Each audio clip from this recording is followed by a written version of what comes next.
Welcome back to my series on chess opening theory. In this video, I'm going to be taking a look at the dxc5 Sideline in the Tarrasch Variation of the French defense. So the French defense is when we have e4, e6, d4, d5. And the Tarrasch Variation is when white now plays knight to d2. And there are a number of choices for black here. The main ones being knight to f6 and c5. And this series is mainly covering c5. And here, there are two main moves for white, but they very often transpose to each other. There's e takes d5 and knight gf3. Although one thing that does matter about this move order is that there are some potential sidelines that can occur.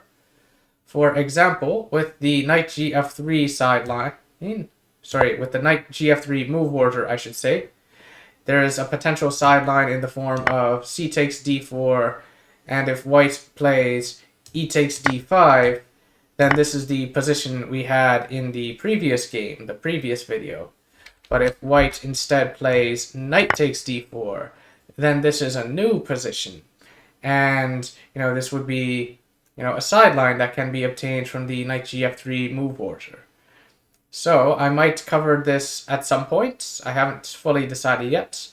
But for this video, I'm instead going to be looking at a sideline that can occur in the e takes d5 move order.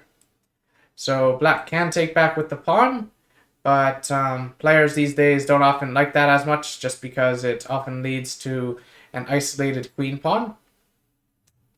So instead, black often takes with the queen these days. And then the sideline that we'll be looking at today is d takes c5. And there are a number of choices here for black. Like black can play bishop takes c5, which is most common and is a fine move.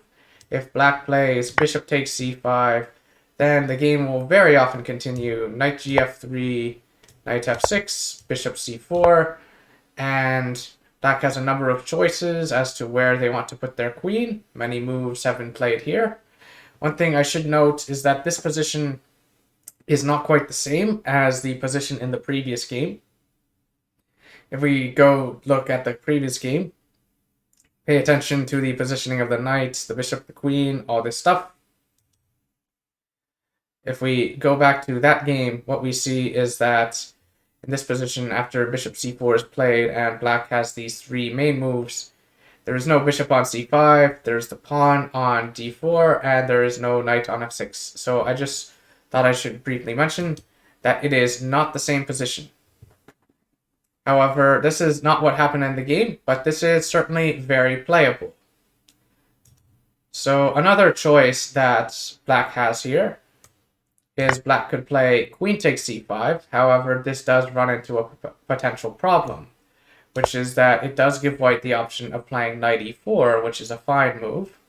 And if black tries queen b4 check, thinking, haha, I'm forking the king and knight, it's like, no, you're not. The knight can drop back to c3, and here the knight's position would be improved, as the knight is within the center. The knight is within this box.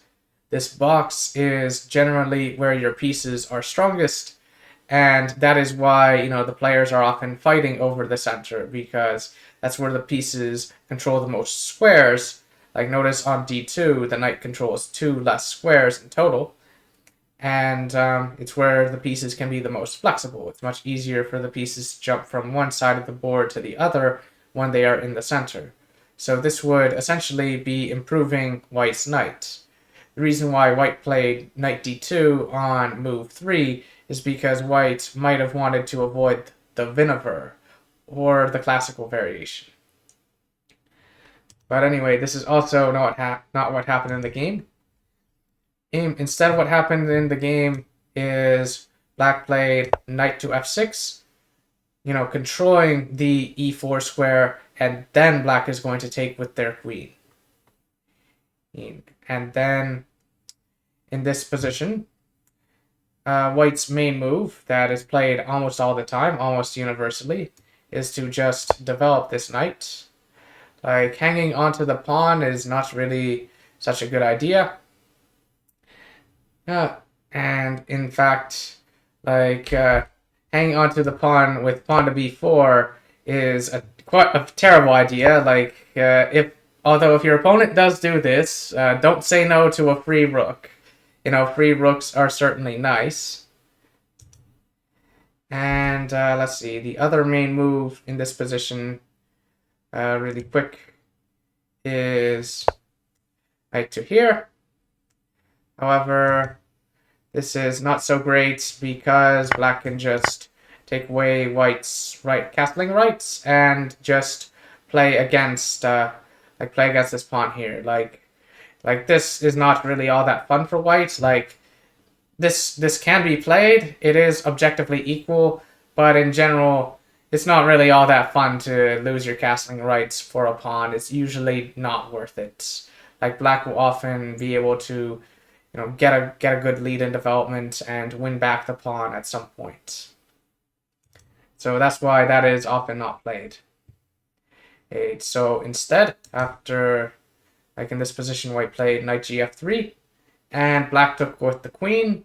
If black takes with the bishop, then bishop to c4 would just be a transposition to the previous position where black would take with the bishop.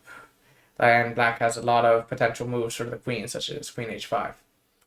So generally, if a player with the black pieces is playing knight f6 to control the e4 square, that usually telegraphs that they are planning to take with the queen. Anyway, in this position, white tends to develop their bishop like this. Like basically the only real good square the bishop can go to. Like e2 would be a bit passive, so bishop d3, you know, controls a lot more squares, controls this diagonal. And then black plays knight bd7, you know, just trying to stay a bit solid and be ready for, you know, any aggression that white might have, because very often in this line, what is going to happen is white attacks black on the king side and black counterattacks on the queen side. And so now white castles. And one thing I forgot to mention about queen takes c5 is that part of the idea of queen takes c5 is that black then has the option of putting the queen on c7, which is what happened in the game. And basically on c7, the queen cannot easily be harassed by white, while at the same time the queen controls a lot of squares. It's very active. Like it's controlling stuff here, controls this diagonal too. And there's no open file, like no open c file, so black doesn't have to worry about a rook coming and kicking the queen away. So this is just a nice square for the queen, so that is why taking with the queen is preferred in this particular sideline. And so if you've made it this far in the theory, you're doing very well. Like if you understood all of this stuff, like I would say this is a very good place to start with this sideline. And so for this game, with the white pieces, we have Grandmaster Arkadij Naiditsch. And he is a grandmaster from, who currently plays for Azerbaijan, but he has also played for Germany and Latvia in the past. In fact, he actually had quite a bit of success with Germany. I think at one point he won the German national championship, and he was also top board for a gold medal winning team in the European Team Chess Championship. And so overall, just very cool stuff. And with the black pieces, we have a familiar face. We have Grandmaster Tarrasch Ganguly. He has been featured in this series before, and I really enjoy his games with the French defense. And in fact, I think he would probably be one of the current day masters of this opening. And he is a grandmaster from India who won the Indian National Championship 6 years in a row. Oh, and he's also had a fair amount of success in international tournaments as well as team events.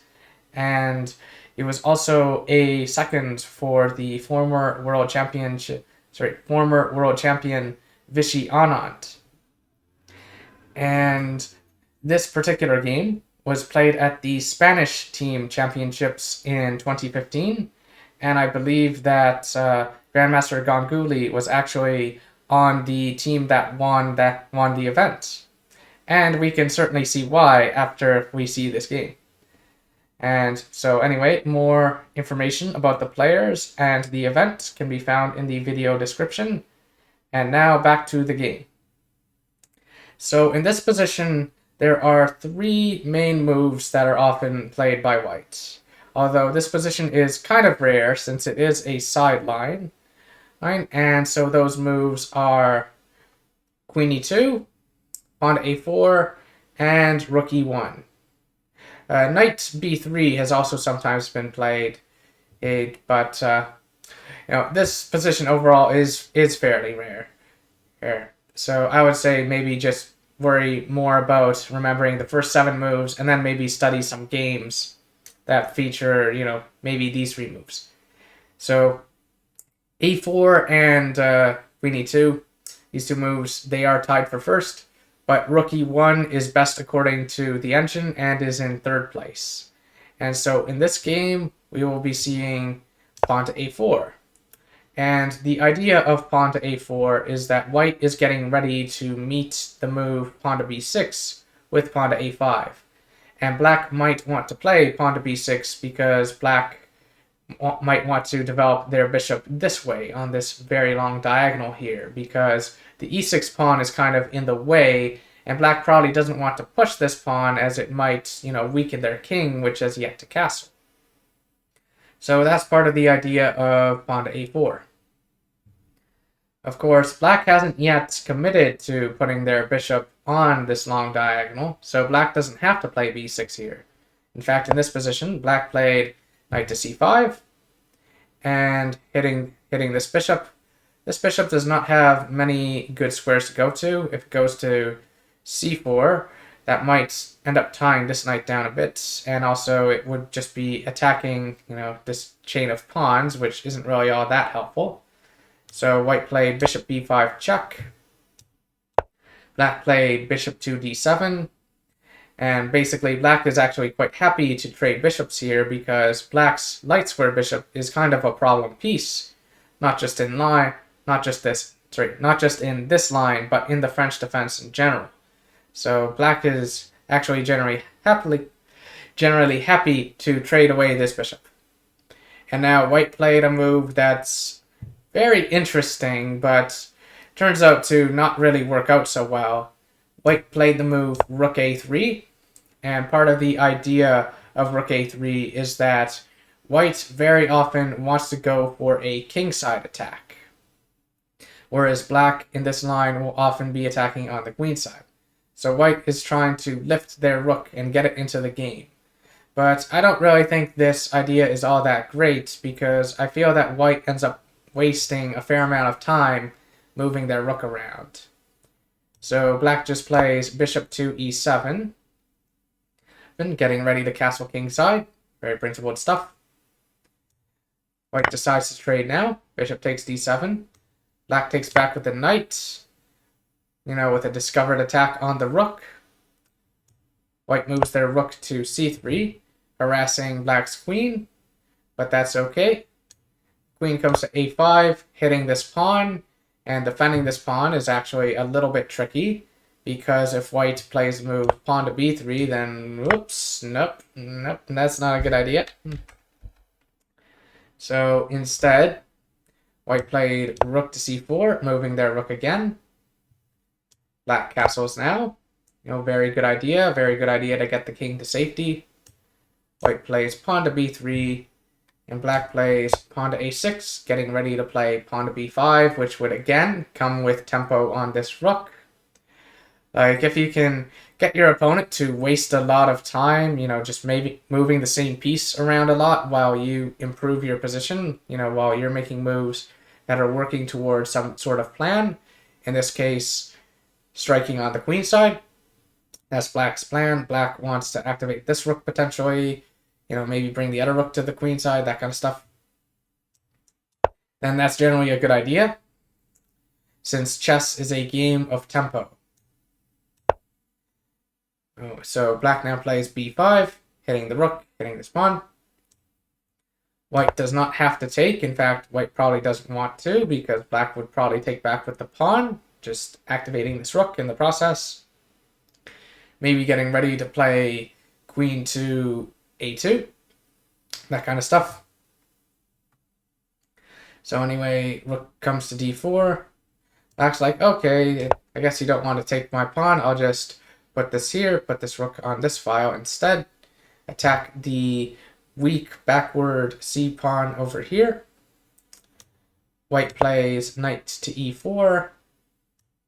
That knight is pretty strong. Black is happy to trade and improve the position of this knight. So black plays knight takes. What's interesting is that white could take this knight on d7, but maybe that's not so great. I think black would just reply with like bishop to f6 and basically challenge this bishop on the long diagonal, since this bishop is currently stronger than this bishop. And also this knight is pretty strong, and white has plans to attack on the king side this way. So that is why white took this way. But I think rook takes d7 is still an interesting idea that white could have gone for. Anyway, black puts their other knight on f6, improving the position of this knight and taking it out of the line of fire of this queen. And also hitting this rook again. So white plays rook e5, pinning this pawn to the queen. Black improves their knight once more. d5 is a nice square for it, very centralized. And let's see, white now goes for knight to g5. And the engine really does not like this move, but in principle, it does make some sense for white to try this. Like, white is going for an attack, white has got their pieces out, although this rook is a little silly on e5, as it does block the bishop that's on a long diagonal. Like, white is trying to attack black. Black's pieces are kind of moving away from their king side, so it can make sense to go for that kind of stuff. It should, of course, be noted here that, well, the best move according to the engine is really funny. Just move the rook again. I was like, what?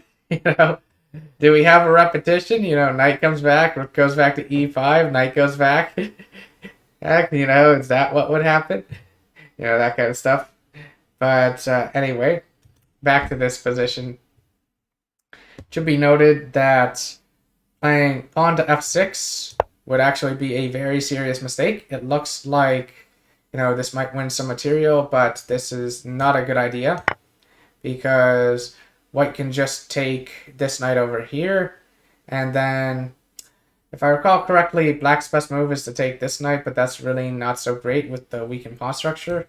If black instead plays the more obvious, taking like this, then we have queen takes like this, king h8, and this is a pattern that, hopefully my audience knows fairly well. In this position, black has to give back the exchange.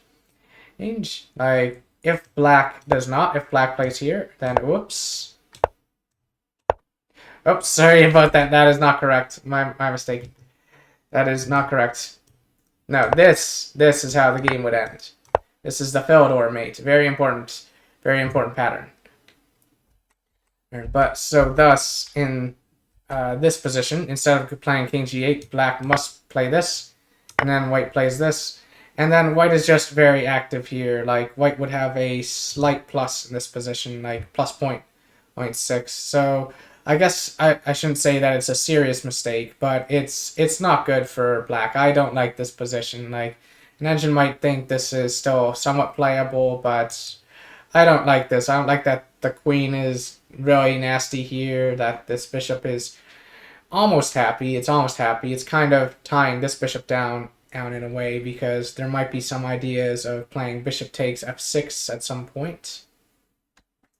Like, basically, this is not a fun position for black. Like, white might be getting some ideas at some point of, like, sacking the bishop for all 3 pawns on the king side, and then the king will just be naked, and, you know, the dark square bishop, I don't think, would be enough compensation for if white is able to get some kind of sacrifice like that going.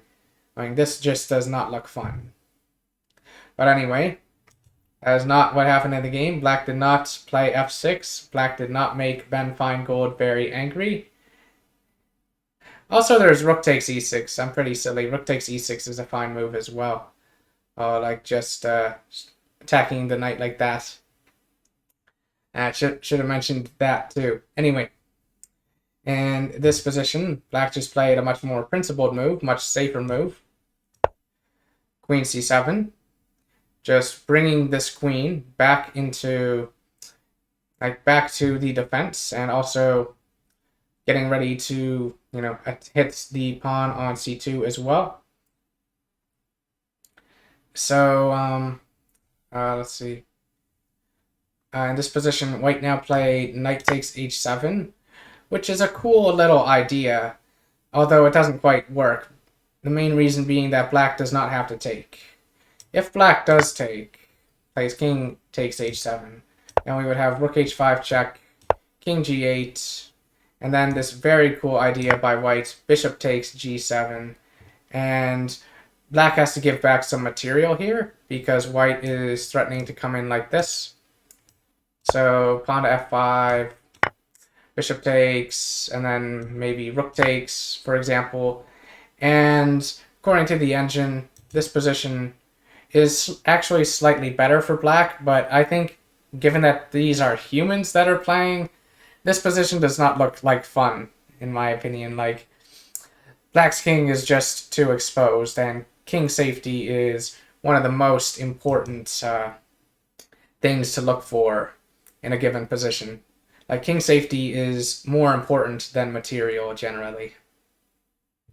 But this is not what happened in the game. Black did not take the knight on h7. Black instead just developed their rook, just principled stuff. Black's like, yeah, this pawn wasn't actually that important. I don't necessarily need it. What is the knight even doing on h7? I'm just going to activate my pieces. I'm just going to continue with my plan. Like, this pawn over here looks pretty tasty. I could always win back the material by taking like that. White plays queen g4. Black plays queen takes c2.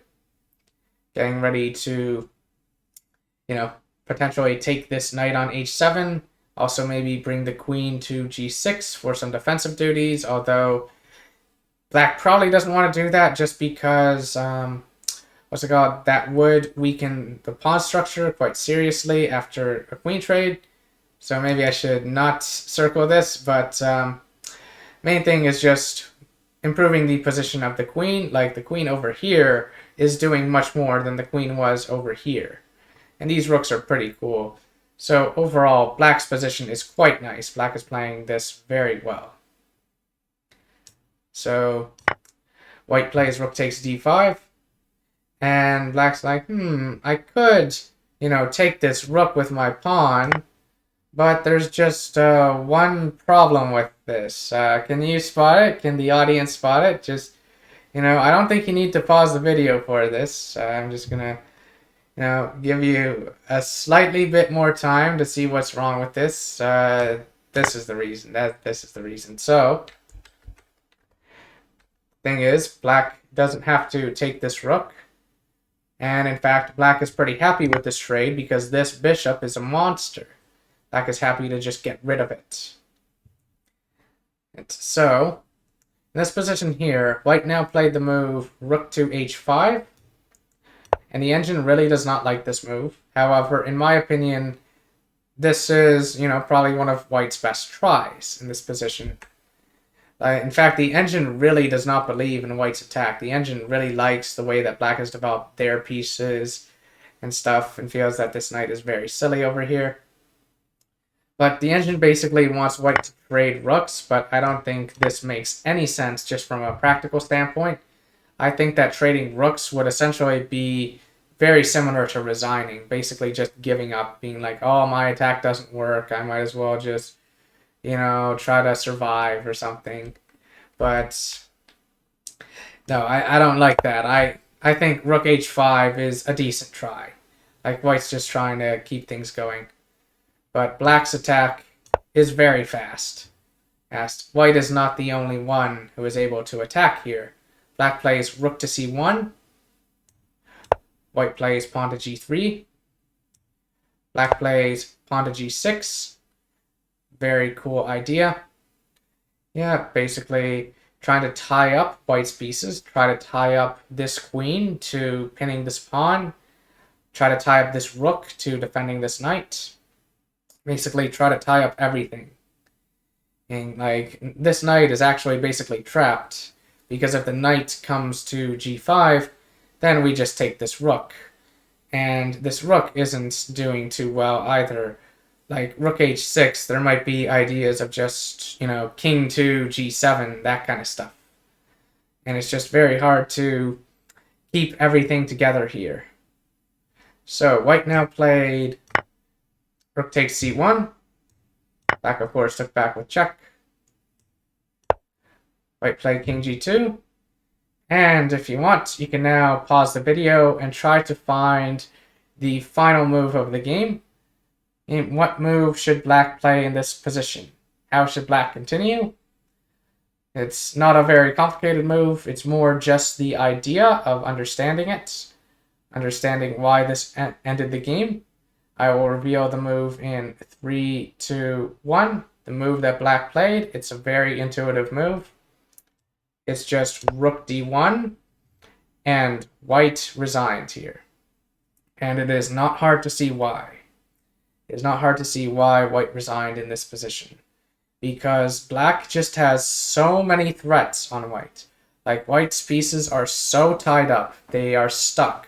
They can't move. They can't really do much. Like, black is basically threatening to go rook g1 check. And if king goes to h3, then queen f1 is checkmate. If king goes to f3, then queen d1 check. King moves anywhere. It doesn't matter where. Like, well, king should probably go to f4. Then queen takes queen with check.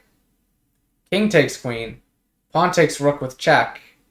King takes pawn. King takes knight. And where are all white's pieces? White's pieces are gone, you know?